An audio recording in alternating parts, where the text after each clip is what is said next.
माघ की शिवरात्रि और फाल्गुन की शिवरात्रि, ये दोनों शिवरात्रि में एक भव्यता के रूप में मनाई जाती है। दुनिया के लोग कहते हैं कि शिवरात्रि के दिन भगवान शंकर की पार्वती जी के साथ शादी हुई, ये दुनिया के लोग कहते हैं। पर यदि जिसने शिव पुराण की कथा अगर अच्छे से सुनी हो और पढ़ी हो, तो शिव जी की शादी की जो तारीख है वो ये नहीं है। हमने पहले भी उसका वर्णन, भगवान देवाधिदेव महादेव के विवाह की जो तारीख है वो बैसाख शुक्ल पंचमी, शुक्ल पक्ष की बैसाख के महीने में जो पंचमी पड़ती है, उस दिन भगवान शंकर और पार्वती जी का विवाह हुआ है। ये जो शिवरात्रि है, ये विवाह की रात्रि नहीं है।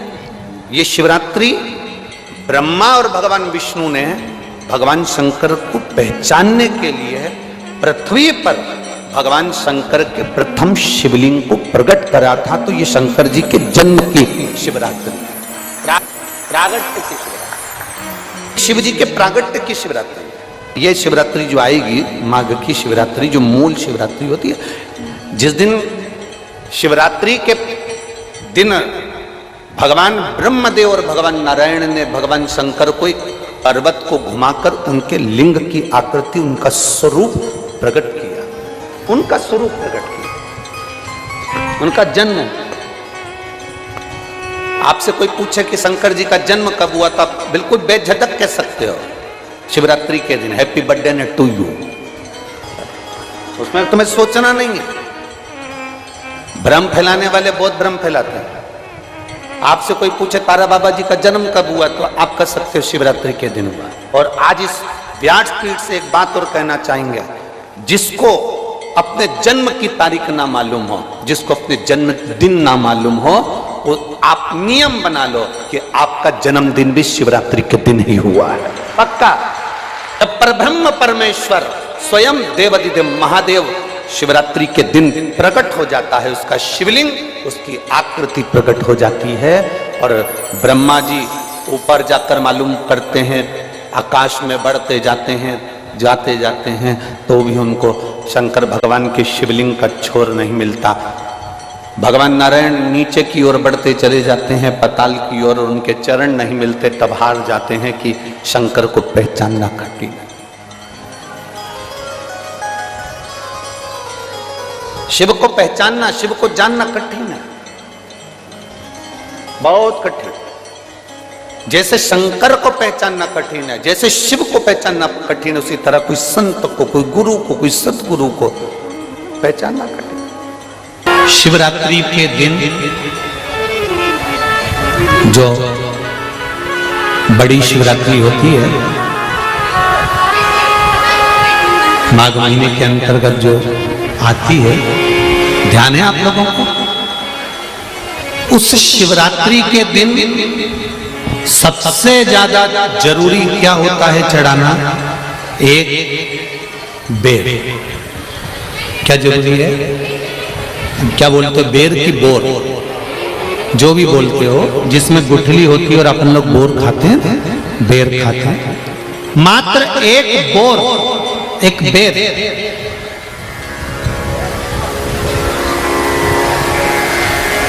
महाशिवरात्रि के दिन समर्पित किया जाता है। क्यों करते हैं? कि घर में जितने सदस्य रह रहे हैं, उतने सदस्य को जिंदगी में कभी कोई ऐसी बीमारी ना हो और हमारे घर में रहने वाले सदस्य की अकाल मौत ना हो। उसके लिए मात्र एक बेलपत्र की जगह एक बेर भी समर्पित कर देते हैं तो अकाल मृत्यु टल जाती है, अकाल मौत टल जाती है।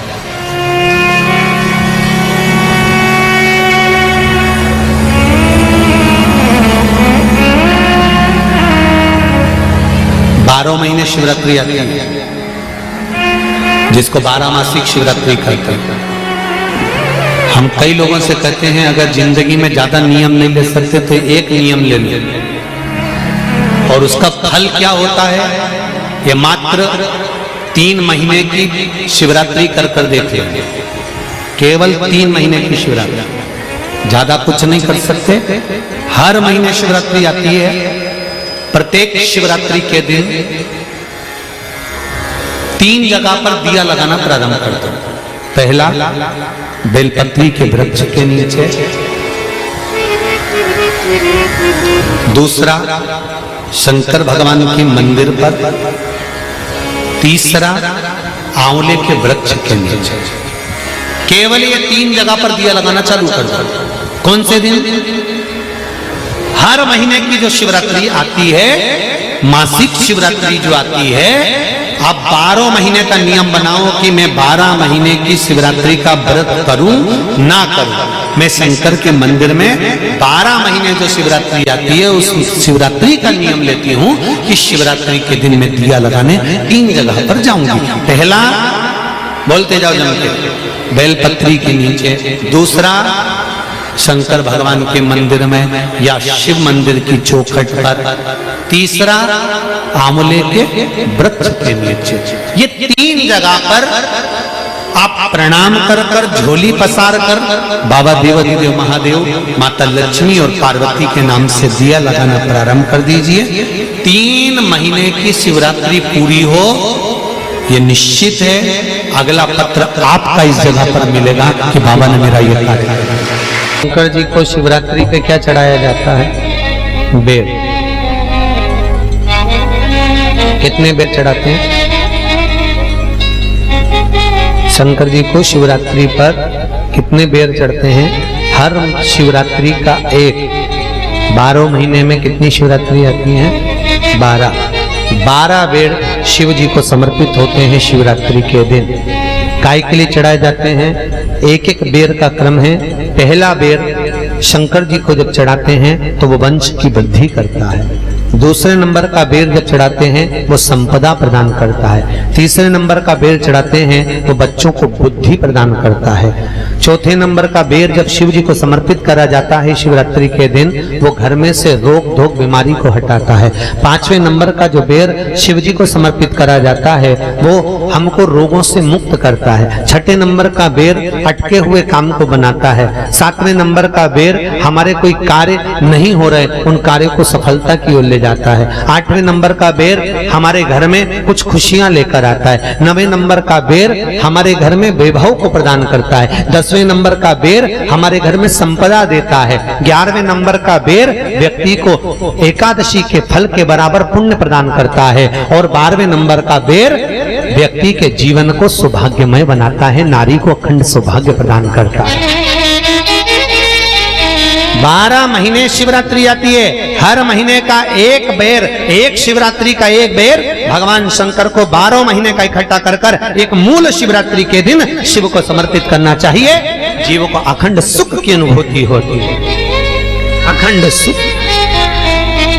शिवरात्रि का प्रसंग कहता है अपने मन की अभिलाषा रखकर तुम्हें जो चाहिए, एक काली मिर्ची और तिल्ली के, काली तिल्ली के 7 दाने। एक काली मिर्च और तिल्ली के, काली तिल्ली के कितने दाने?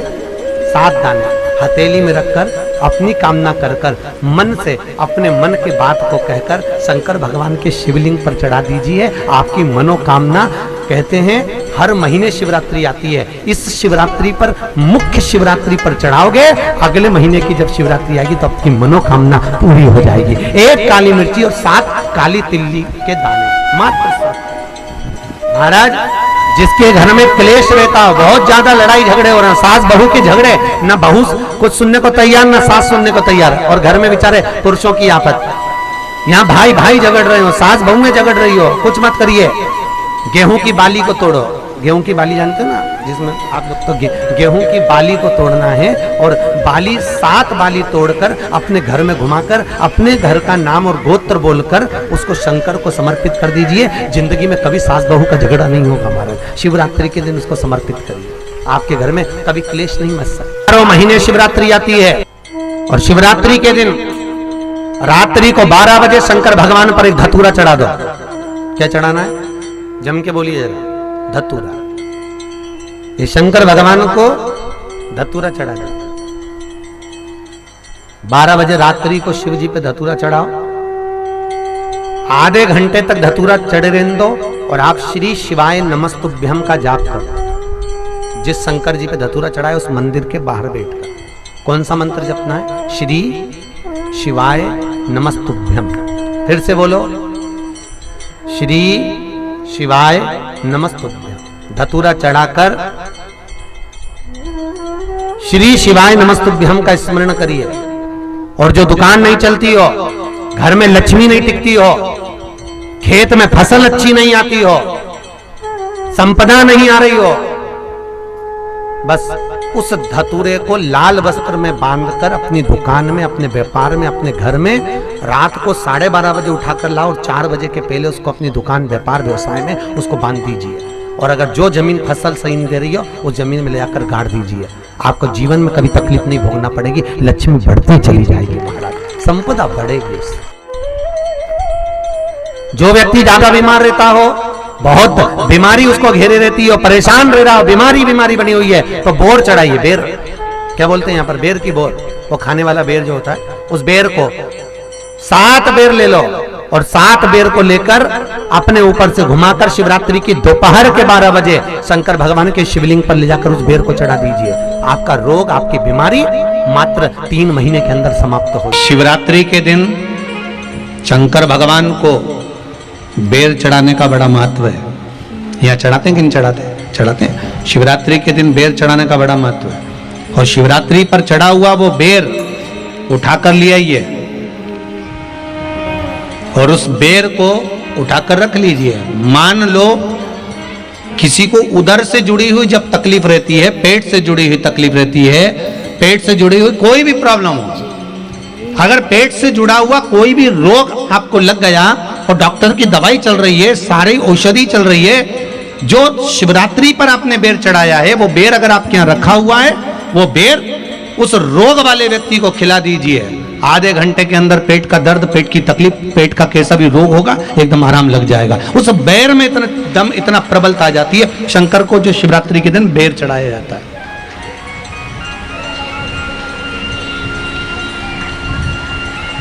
भगवान शिव पर समर्पित हुआ वो बेर का इतना महत्व महाराज। और जो देवता को उठाने के लिए बोर समर्पित करा जाता है, बेर भाजी आंवला उठो देव सांवरा, उसमें शंकर जी का भाव है, क्योंकि शिव जी का दर्शन भगवान नारायण उठते से करना चाहते हैं। सबसे पहले नेत्र खोले और मेरा शिव का दर्शन हुआ। बेर का भाव ही शिव का दर्शन का भाव।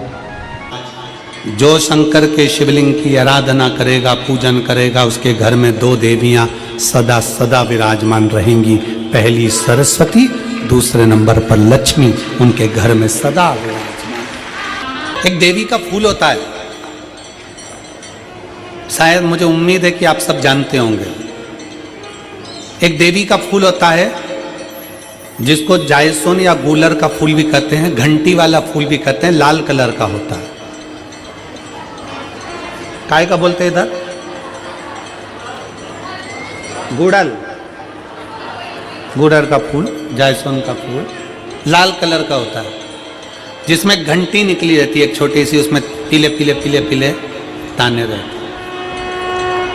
मान लो कोई बेटा बेटी, कोई लड़का लड़कियां, कोई बेटा बेटी, नवयुवक बच्चे या बहुएं या कोई अन्य व्यक्ति भी कोई कार्य चालू कर रहा है। मान लो कोई कार्य आप चालू कर रहे हैं, एजुकेशन के लिए बढ़ रहे हैं, या आपने कोई लक्ष्य बनाया है कि मुझे इस कंपटीशन एग्जाम में बैठना है, इस कंपटीशन एग्जाम में बैठना है और मेरा इसमें पास होना जरूरी है। और मैं जो चीज पढ़ती हूं ना, मैं भूल जाती हूं। मैं अध्ययन करता हूं और भूल जाता हूं। कई माताएं भी ऐसी हैं 40, 45, 50 साल, 60 साल की हो गई, 60, 70 साल की हो रही हैं, कई बार कह देती मेरी याददाश्त ठीक नहीं है, मैं कोई सामान रखती हूँ भूल जाती हूँ, मेरी याददाश्त में नहीं रहती। कोई भाई भाई लोग कह देते हैं मेरी याददाश्त में नहीं रहता, भूल जाता हूँ। कोई कहकर गया मुझसे बात कर लेना और मैं भूल गया कि मेरे को उससे बात करना था। कई बार मुझे मने मंजिल तक पहुंचना, तो शिव महापुराण की कथा कहती है आप अपने परिश्रम को 4 गुना बढ़ाओ, मेहनत 4 गुना करो, पढ़ाई 4 गुना करो, अध्ययन 4 गुना करो, दिन रात एक कर दो। और साथ में जो अशोक सुंदरी की जगह है, ये शिवलिंग समझ लेना जरा, ये जलाधारी पार्वती जी का हस्त कमल, ये शिवलिंग, ये जलाधारी, और यहां से जल बहता है। राइट में गणेश जी, लेफ्ट में कार्तिकेय जी, और बीच में जम के बोलो जरा अशोक सुंदरी। ये बीच की जगह जो घंटी वाला फूल होता है, जिसको आप लोग जायसन बोलें कि आपके क्षेत्र में गुलर बोलें, देवी जी को चढ़ता है। देवी जी का अति प्रिय पुष्प है, माता रानी का वो लाल पुष्प अति प्रिय। उसी पुष्प को ये बेलपत्र की जो डंडी होती है, बेलपत्र की जो डंडी का भाग होता है, उस घंटी का भाग उसी डंडी की ओर होना चाहिए। जैसे फूल की जो अंदर की घंटी जो निकली हुई है, उसका भाग ऐसा डंडी की ओर होना चाहिए। मतलब आपको बेलपत्री पर ये फूल को इस तरह से रखना पड़ेगा। मतलब उसका जो घंटी का भाग है, हाँ लाइए जरा फूल लाओ, जेरा फूल मिल गया वो।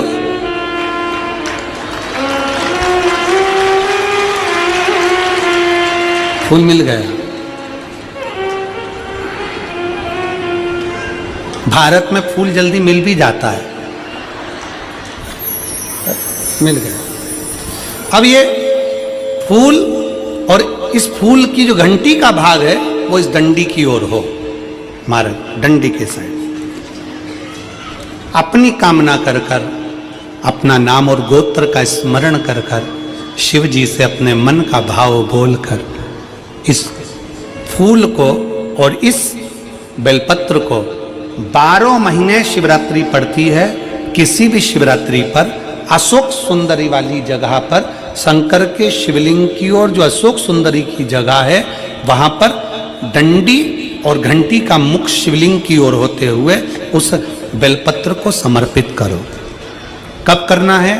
पहले 1 लोटा जल समर्पित कर कर, फिर ये बेलपत्र अपनी कामना कर कर, बाबा से विनय कर कर, बाबा मेरा ये कंपटीशन एग्जाम है, मैं पढ़ूंगी, 4 गुना मेहनत करो, अध्ययन करो, अच्छी पढ़ाई करो, दिल से पढ़ो, रात दिन एक कर दो, और 1 घंटी का पुष्प, 1 बेलपत्र, जब तक तुम्हारा एग्जाम ना आए, 4 महीना, 5 महीना, 3 महीना, प्रत्येक शिवरात्रि, हर महीने शिवरात्रि आती है, प्रत्येक शिवरात्रि पर समर्पित करो।